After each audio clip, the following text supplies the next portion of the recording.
Filosofi Teras Bab 4, Dikotomi Kendali. Kita kalah tender. Kira-kira begitu bunyi email yang masuk ke inbox saya. Sebuah tender proyek yang proposalnya sudah dikerjakan selama berhari-hari oleh perusahaan tempat saya bekerja. Sampai bahkan masuk kantor hari Sabtu dan Minggu. Akhirnya berujung dengan kekalahan. Calon klien akhirnya menyerahkan bisnis ke pihak lain. Tentunya saat pertama kali membaca email itu saya merasa lumayan kecewa. Siapa sih yang tidak ingin memenangkan tender? Kekecewaan ini kemudian berlanjut menjadi pikiran-pikiran yang mengganggu. Di mana salah kami ya? Apakah eksekusi idenya kurang baik? Apakah ada tutur kata yang salah saat presentasi? Dan seterusnya. Pada akhirnya, saya harus menegur diri saya sendiri untuk berhenti.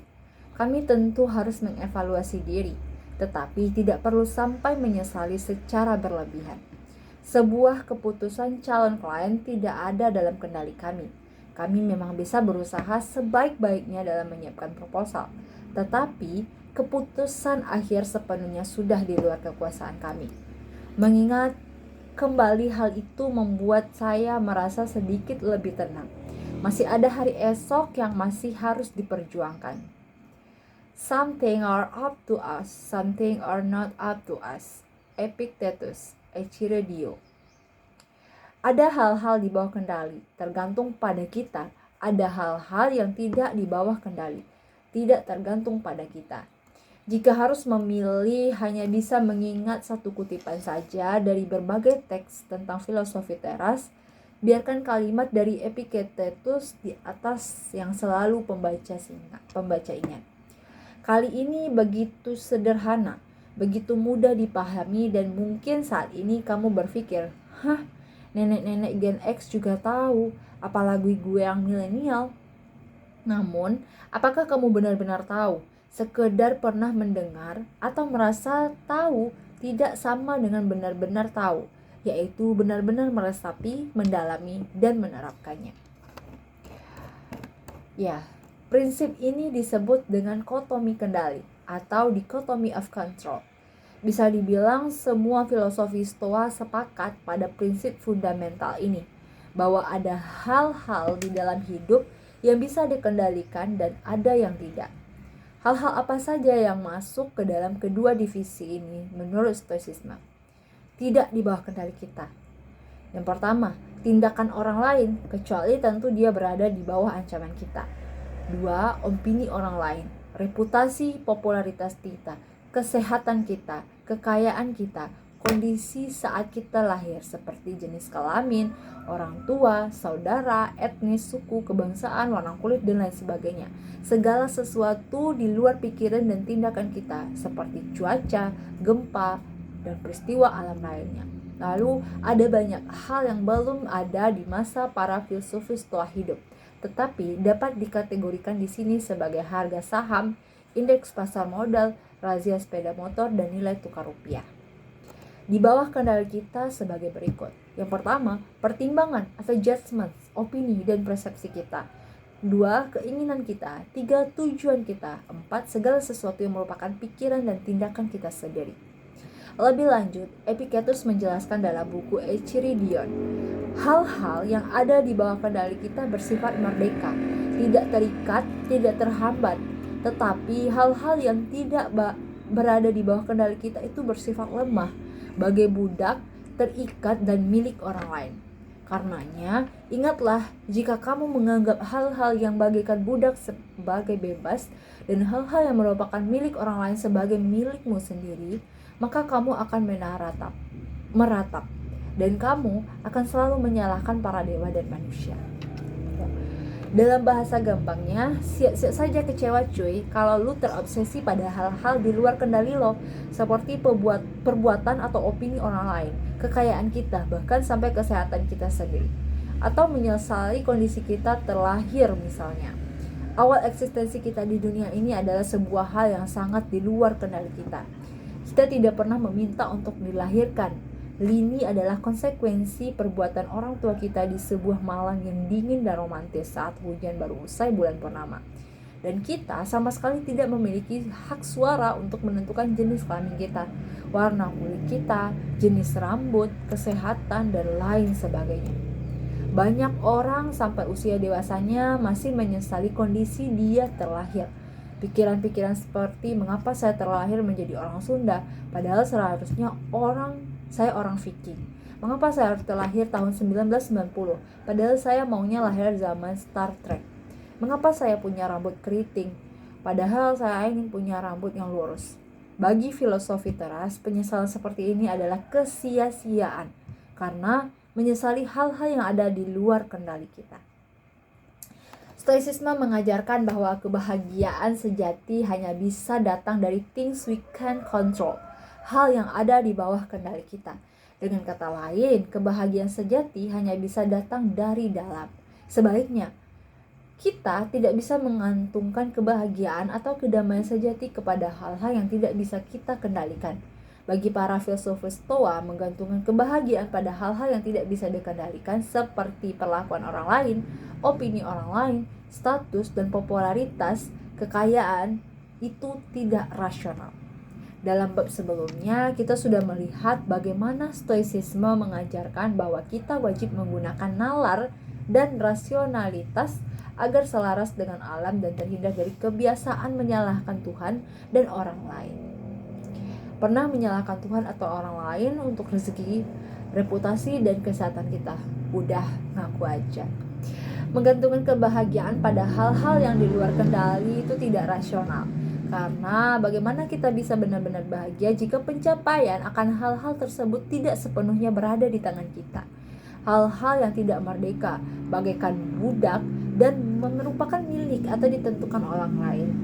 Jika kita hanya bisa merasa bahagia dengan hal-hal yang ada di luar kendali kita, ini sama saja dengan menyerahkan kebahagiaan dan kedamaian hidup kita kepada pihak orang lain. Perilaku tersebut bertentangan dengan filosofi teras seperti yang akan kita bahas berikut. Sampai di sini mungkin ada dari kamu yang berpikir, tidakkah kekayaan datang dari kerja keras dan ide-ide startup brilian kita?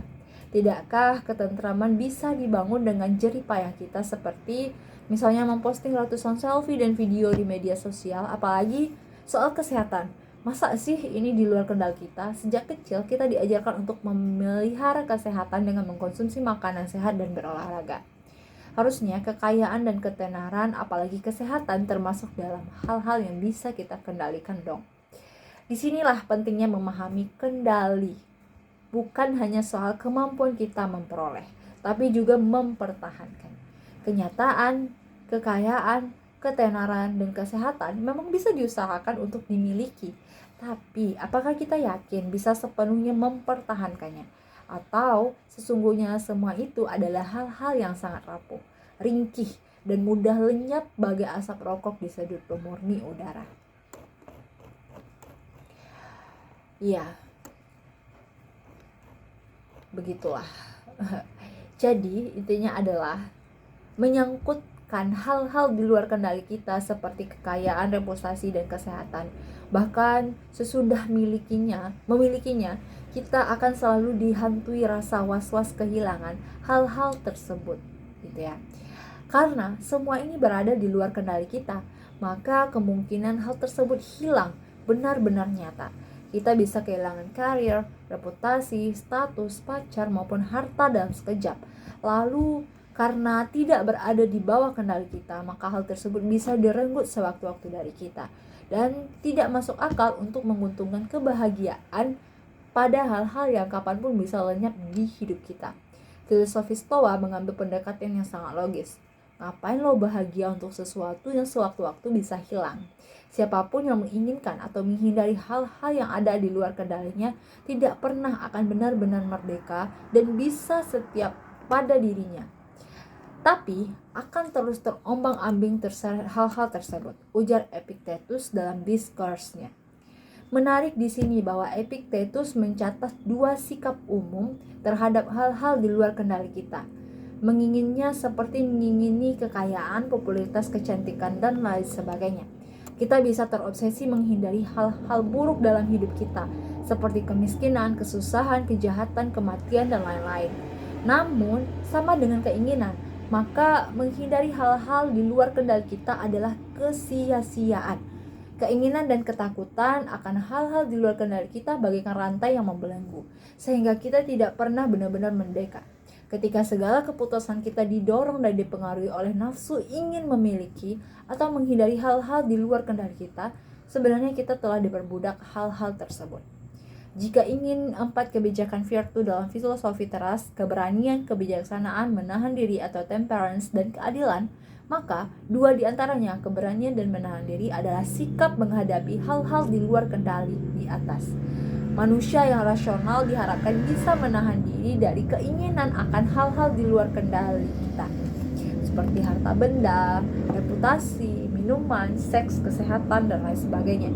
Sebaliknya, keberanian timbul karena kita sadar kebahagiaan tidak tergantung pada hal-hal di luar kendali. Jika kekayaan, reputasi, kesehatan bisa membuat kita tetap bahagia, jadi mengapa takut gitu ya? Lalu muncul pasrah pada keadaan dengan kotomi kendali seperti di atas. Apakah stoicisme mengajarkan kita untuk pasrah pada keadaan? Sama sekali tidak.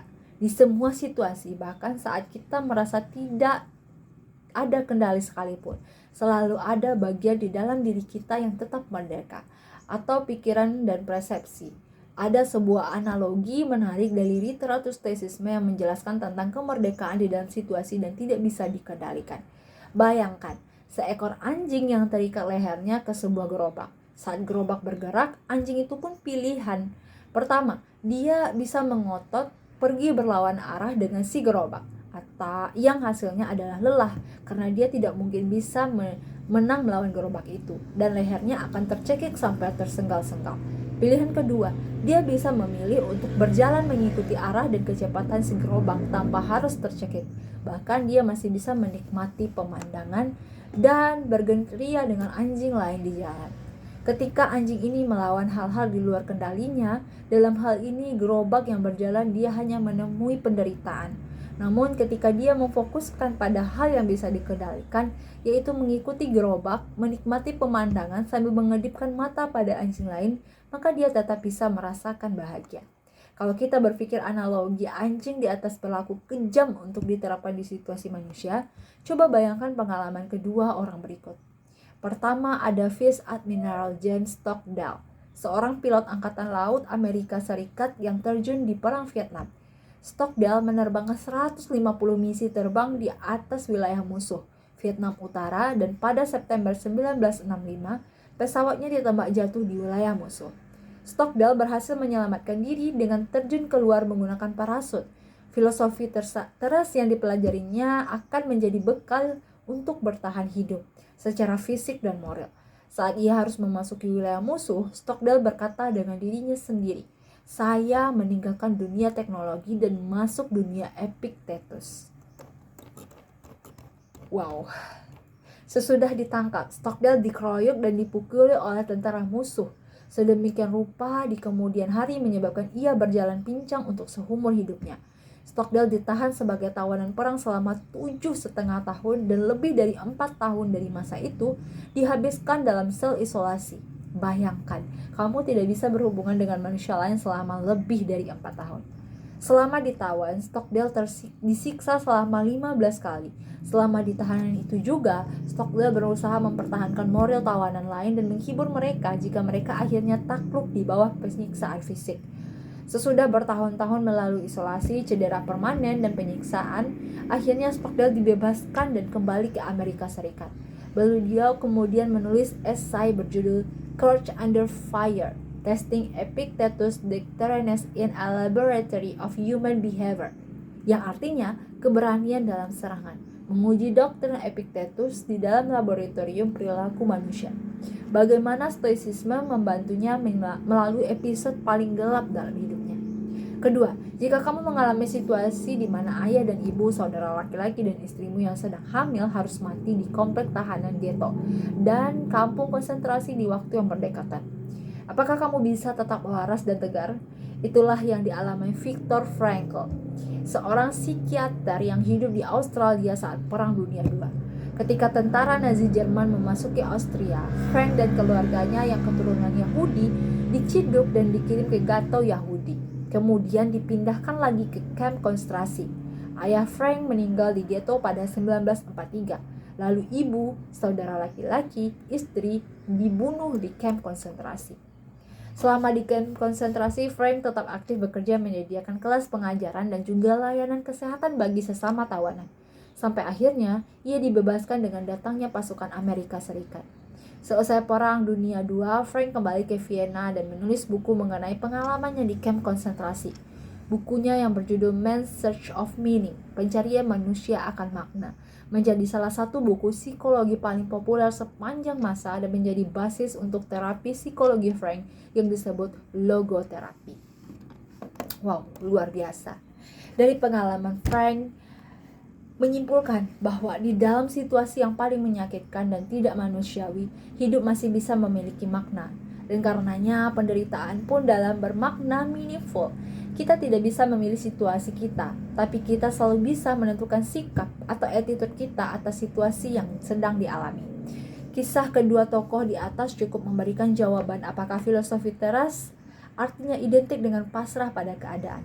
Baik Stockdale maupun Frank berada di situasi yang tidak bisa dikendalikannya, ditahan oleh musuh perang, tapi dalam kondisi yang terkesan dibatasi, ternyata mereka memiliki kebebasan untuk memberikan respon. Baik respon di dalam diri, di dalam pikiran, dan di dalam tindakan mereka. Seperti dikatakan Epictetus dalam Discourse. Misalnya, saya harus mati. Haruskah saya mati sambil menjerit-jerit dan menangis? Atau tangan dan kaki saya harus dirantai? Haruskah saya melakukannya sambil mengeluh dan mengerutu? Saya harus dibuang, exile. Adakah yang bisa menggantikan saya untuk menjalaninya dengan senyum dan tenang? Tidak ada kemerdekaan yang benar-benar hilang. Bahkan di situasi di mana seolah kebebasan kita sudah direnggut sama sekali, atau situasi yang tampak sudah sangat gelap sekalipun. Dikotomi kendali di situasi sehari-hari. Dalam kisah Admiral Stockdale dan Viktor Frank di atas, jelas sekali penerapan dari apa yang dimaksud para filsufus Stoa mengenai memisahkan hal-hal yang bisa dikendalikan dan tidak. Fokus kepada hal-hal yang bisa kita kendalikan bisa membantu kita melalui masa hidup tersulit sekalipun, karena sikap dan persepsi kita ada sepenuhnya di bawah kendali kita. Saya rasa sebagai besar pembaca buku ini mungkin tidak akan pernah harus menghadapi risiko ditawan musuh di dalam peperangan. Namun jika filosofi teras bisa membantu Admiral Stockdale dan Viktor Frank dalam menjalani situasi terberat hidup mereka, tentunya filosofi ini bisa lebih banyak membantu kita dalam menghadapi tantangan hidup yang mungkin tidak seberat dan sekeras kedua orang tersebut.